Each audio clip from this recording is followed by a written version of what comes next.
Christian Novels Audiobooks, The Story of Wayne and Jean Vozzolo, The Cross Penny, episode number 68. Jean, as usual, was the last one on the bus. You try to say that a few times. Are our birthday girls all up here? She asked as she climbed up the bus steps. Great. I see all three crowns. We have a Vozzolo tradition here. The birthday person gets to pick out what they want for lunch. We're going to take that a little further today. Some of our pickers have picked all night and have already gone home. Every day we have what we call ugly produce.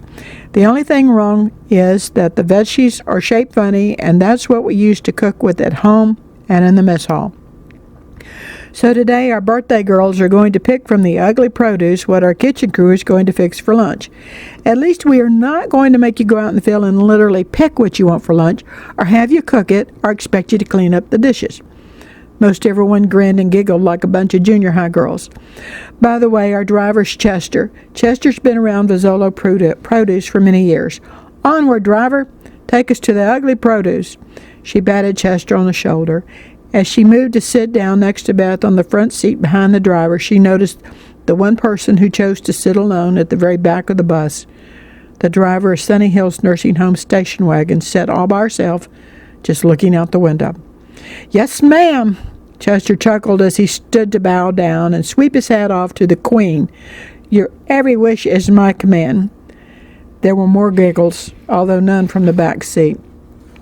Then I wish to see ugly produce. Jane waved her hand as if she held a queen's scepter. Ugly produce? It is. Chester started the bus and drove over to the shipping area. Ladies, we are starting our field trip totally in backwards order. This building is our shipping facility. This is where the trucks are loaded and the produce leaves Vozzolo produce.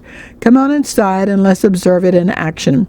We'll also see what the birthday girls choose for our lunch. The ladies watched as cases of produce were loaded on refrigerated trucks and from portable conveyor belts and by quickly moving workers. When they saw Jean and the ladies, they all smiled and waved, yet continued their jobs.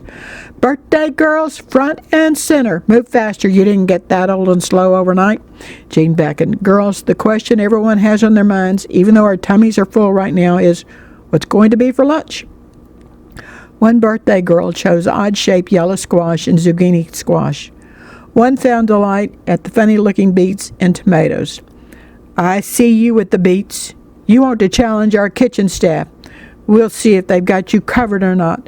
Jean had a very serious look on her face and rubbed her chin. We'll soon find out.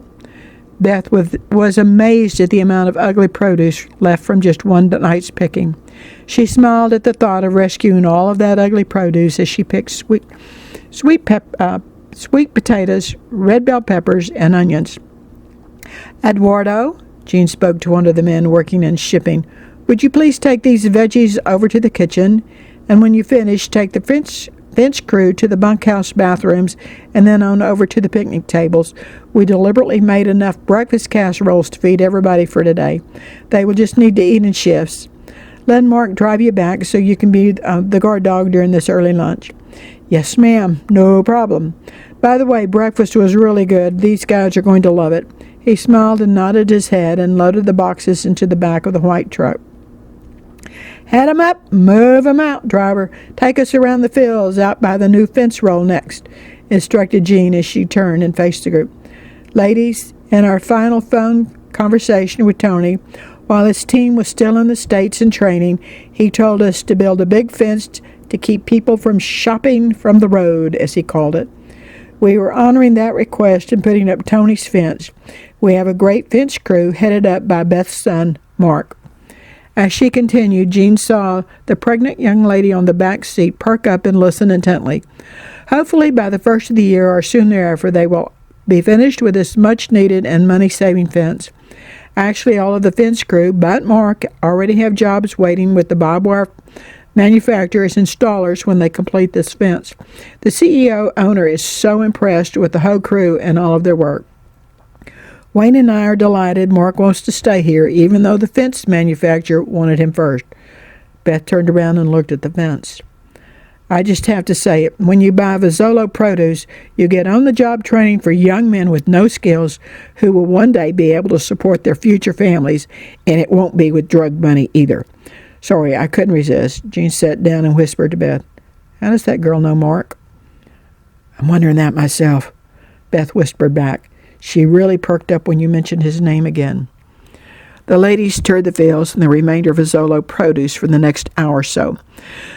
"Ladies, when we get off the bus, we will have about a 15-minute break and then meet back in the mess hall. The pastor's wife from the Mexican mission is going to speak from her ministry heart to your ministry heart. After lunch, you're going to get to meet some of the kids who have aged out of the foster care system, because when you buy Vozzolo produce, you change the lives of precious folks whom others might consider as worthless throwaway kids.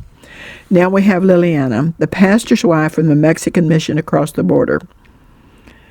At the end, Liliana's presentation, she said, "So ladies, in conclusion, you can't minister a cup of water from an empty glass. Thank you." All the ladies stood up and clapped as Jean stepped back up to the microphones. "Thank you, Liliana. You have ministered to my heart today, and I hope you have ministered and I hope everyone else who heard your ministry message. You are right. We must not forget to glorify our Heavenly Father and spend time with Him as we minister to others. We simply cannot get so caught up in ministering to others we neglect God's ministry to us. Girls, the verdict is about to come in. I have just been handed the menu for lunch. Oh my, I do hope we like what our birthday girls picked out."